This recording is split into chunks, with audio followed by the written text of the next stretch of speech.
Alright. I've decided I'm gonna do a little vlog series, I guess is the word, I don't know. Regarding the car, which you are currently sitting on, because I'm using my trunk to hold the GoPro up. I'm in my garage.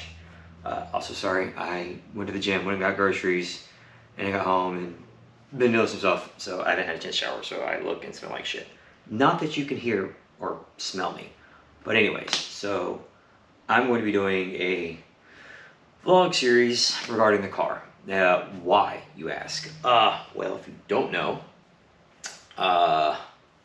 2 weekends ago was the Pine Mountain Hillclimb for the Appalachian Hillclimb Series, the season opener for 2025. It's in Pineville, Kentucky. Went up. Saturday morning, had to slide off. Car loop went to the ditch, mud, messed the diffuser up. Otherwise, no real major problems. Got pulled out of the ditch, pulled the diffuser off, did the rest of my runs. PR'd my best time for the event on that hill by 5 seconds. Fantastic weekend, got second in class, got in the sub 2 club. As far as the event goes, damn near perfect event weekend. So Monday morning, on the way back to Charlotte, I decided to detour towards Knoxville, Maryville, Robbinsville area to go visit some friends, say hi since I was not too far away, it was not far out of the way, and had the whole day off, had time to kill.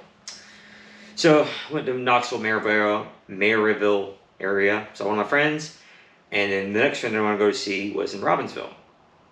And if you're unfamiliar, pretty much the most direct route from Maryville to Robbinsville is the Tail of the Dragon. So I decided to go on the Tail of the Dragon. Because A, and I've been there in a year, and like, it's the most direct route, and it's fun. So go get all the way down there and get through the overlook, heading from Tennessee side to North Carolina side, so overlook to the store. About mile marker 7.5, 8, I'm not entirely sure. Heading off, big off. Did major damage to the car. It's going to need a lot of body work and stuff like that, which I'm going to go over in this video.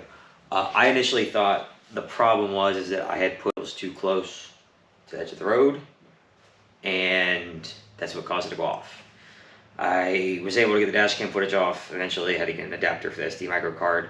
Reviewed it, and the card, I didn't put it too far over on the white. The car understeered and pushed. That's what it is. I've shown some people the video, and we all kind of agree, like, it just didn't do to no fault of the car. Probably driver input error caused it to oversteer or understeer and push and caused the accident. And that's that. So, yeah. And I'm not going to be posting the footage anywhere because I've shown some people and that's it. And I'm not going to upload it. If you get to see it by chance, you get to see it by chance. So that's that. But anyways, so I'm going to go over the damage of the car. But I'm going to use the whole point of doing the vlog thing was I got to rebuild the car. It took some major damage and I got to fix it. So I'm going to go over what the car looks like currently. And then, yeah. And then see how that pans out. So, let's go for a walk. So the car is currently on jack stands now. And the front end is where a lot of the damage took place. So, splitter bracket, skid plate, took L. I took the intake off for trailering it here for the sake of rain. Bumper is completely destroyed. More of this there. Both right tires debeaded off the wheel.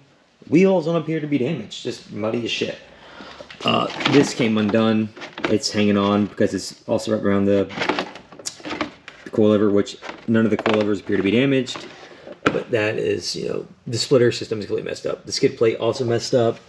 Radiator mounts look to be fairly good. It's there. More dirt. The side skirt on this side is completely destroyed. I have it, but it's out back. In the rear, I took these boots off to inspect the coilovers. This arm is bent, and this one is bent at a 90-degree angle, and it also broke off the knuckle right there. So, rear bumper took some damage. That popped back in, but there's paint damage on it. It's messed up. Also, the momentum of the wing going backwards caused the mounts to rip a hole in the trunk and tried to rip the trunk off backwards. So that's that. Also, that wheel is messed up as well, or that tire is messed up. It actually, yeah, took a chunk off the tire right there through the tread, which is mildly impressive. Yeah, and then the diffuser, the mounts for that got messed up during the off on Saturday. So yeah, that is just the damage on the car.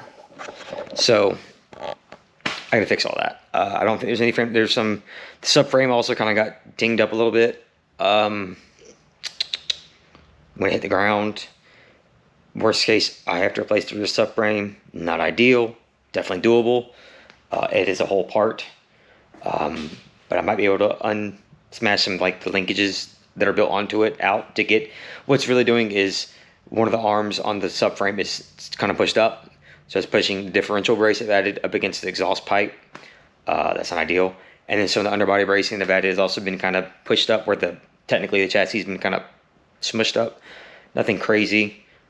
I don't think the car will prevent the car from being drivable or functional. It's just going to take some work. So yeah, the plan is also after the accident happened, I kicked the fender in anger because I thought I really fucked the car up. That's my fault. Yeah. So I had to fix that. Yeah. So that's that. Plan is to fix the bodywork, fix the control, the arms in the back, worst case, the subframe too. Redo the splitter, obviously. It's going to be a better splitter setup. Again, race bred stuff. They got things I've been wanting to do for a while. I'm going to do those. I'm going to do crash bars, or lighter crash bars on the front. Lighter, stronger, and leaves more room for activities behind the bumper, such as getting to my air filter easier. Front and rear makes, anchoring splitter rods and tow hitch even easier. So add weight, make it stronger, more room behind the bumper. Gonna chassis mount, either take that wing foil and chassis mount it, or get a wing that does chassis mount to the car. Fix the diffuser, and as well as I would like to wrap the car, because I've been wanting to do that for a while, because it's like 5 or 6 different shades of black. You can't ever tell that in pictures, but if you ever looked up in close and personal, you can see that it's different shades of black. And it's really kind of bothered me, but I've never wanted to down the car long enough to do it. But now that the car is down without choice, now's the time to do it. So that's the plan for that. But also, another thing I'm going to be doing in this long rebuild. So back in like September, August, a company in Cramerton, North Carolina, which is like 35 minutes from me, reached out to me because they had been wanting to design a part for the NC Miata, because a lot of people had been asking for it. The company is Essex Performance. Now, if you've never heard of them, they build brakes. And when I say they build brakes, they do brakes for like NASCAR, IMSA, GC3 Cup cars, like full-fledged professional race series cars all over US, across the world, and they use AP Racing parts. So basically, if you get anything AP Racing, the way I understand it, anything AP Racing related in the US, you've bought it from Essex, or the vendor you got it from Essex. They're 35 minutes, 45 minutes away from me. They reached out to say, hey, we want to use your car, if you don't mind, to prototype this kit, design it, and we'll give you the kit at a nice discount. And I'm like, I don't have any braking concerns, but it's hard to say no to something that pretty cool. So they had the car for a few days. They prototyped it, did some test fitment stuff. I took a couple wheels to them, and they said, all right, bring it back we'll call you in a few months. When we get the parts, we'll put it on and you're good to go. So December rolls around. So, hey, parts are in. Take the car to them, and they test fit it, and the kit's on the car. And to no fault, honestly, of Essex, and I was really no fault of theirs, I took an RPF1 with the car and said, hey, this is a very common wheel to put in NCs, so you could do the swap or make sure it works. Turns out, in order, it was never going to clear the RPF1, which, as anyone knows, RPF1s have an issue clearing big brake kits, almost any cars, Miatas included. So I ended up declining the kit because I was going to have to run a massive spacer on the car for it to work, and I didn't want to run that big of a spacer and, you know, just do a unnecessary wear and tear, especially when I never had braking concerns with the OEM setup. Granted, I mean, I've done pads and braided lines, but essentially OEM caliper, rotor design. So I was like, decline the kit because I didn't need it and I wasn't going to run the spacers. But then they reached out to me like, hey, we've tested, and a few months go by, they're like, hey, we've sold this kit to a few people. They've got wheels that it fits, same exact size, fits perfectly, no spacer needed. Are you still interested in the kit? And I'm like, I mean, yeah. So like, well, if you are, we'd like to get it to you. And I said, well, that's cool. It's not going to go in the car anytime soon because I'd have to get wheels for it. They said, that's fine. As long as you don't sell the kit, you know, we'll get it to you. I'm like, bet. So I have the Essex Racing big brake kit. I literally got the parts today to go on the car, which means I will eventually be selling both RPF ones to buy two new wheels, or two new sets of wheels to go on the car. So AB Racing caliper, and comes with, you know, custom made, you know, billet brackets, comes with instructions, comes with like a parts, you know, list of things like that. It's a whole setup. And I'm gonna get to one of the rotors. I didn't plan this ahead and have this pre-opened because, well, why would I do that? That just makes no sense. So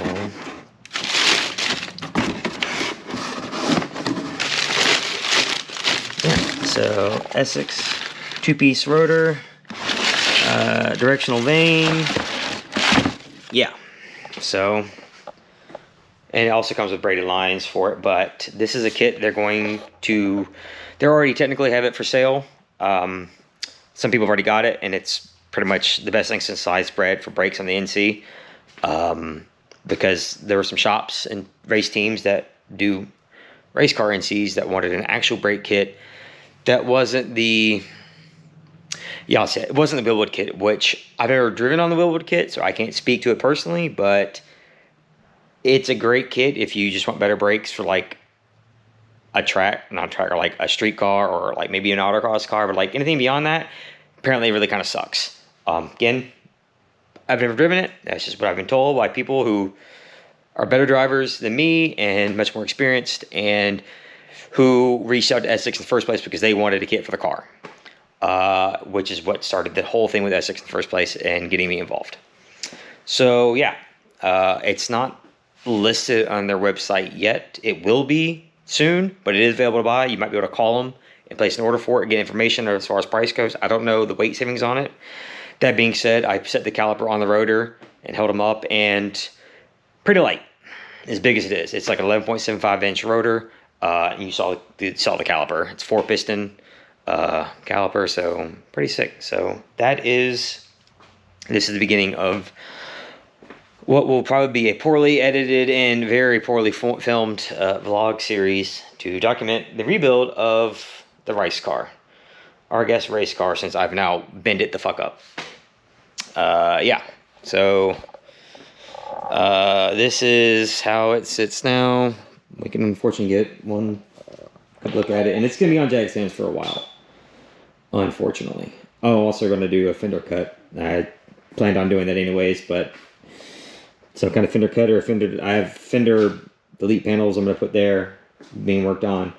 But yeah, so this is the car as it sits right now. And unfortunately, it's going to be here for a while. My 2025 competition season is done. I'm certainly not going to make it to Norton Hillclimb with the car. It will not be done by Dragon. As far in autocrosses either. I'm just being realistic. It's going to be a lot of money and time, and I'm going to have to do this in steps. So unless I win the lottery, this is going to take a while. So I'm still going to go to the hill climbs. Still going to Norton, still going to Chasing the Dragon. I'm going to Pikes Peak to cruise still. Out of the generosity of some good friends of mine who are going. But yeah, so hopefully this doesn't entirely suck for you guys to watch. And... yeah, So, and I want to give a shout out to all the sponsors who've helped. Race Bread, they've been awesome. Black Powder Coffee, it's the best coffee I ever had. SNS, Alex Hot SNS, he's already reached out and said, hey, what parts you need, we'll get them going. I'm like, bet. Guest Photography, Alec, he's who brought the car home from Robbinsville to Shelby, where it's sat this past week for the sake of time, and then he brought him Shelby to here. Just dropped what he was doing, grabbed a truck trailer and drove straight to Robbinsville, picked me up at the Ingalls grocery store in Robbinsville and brought it here. So big shout out to them. Also, apologies to all of you guys.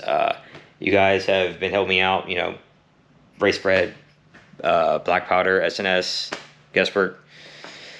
You guys have been helping out a lot the past few years with the hill climb stuff and helping me keep the car going and stuff. And I'm unfortunately in a position where I really can't return on the favor. So I'm gonna do the best I can. Hopefully it doesn't suck for you guys, and 2026 will be a better season, maybe? Mayhaps. So, but for now, that's the last time. Oh, that parker breaks up. Well, that wheel don't spin right now because parker breaks up, but we'll spin a wheel. There you go. So, all right. So, first step is probably going to call insurance and let them know the wreck's been happened and see what about they do for paying out some money on it, and then start taking it apart and assess every little thing that needs to be replaced and redone, and start making a shopping list and start knocking it off one at a time. So there wasn't a real format of this, and it kind of was like, So, all right, I'm gonna have to go edit this now. So, bye-bye.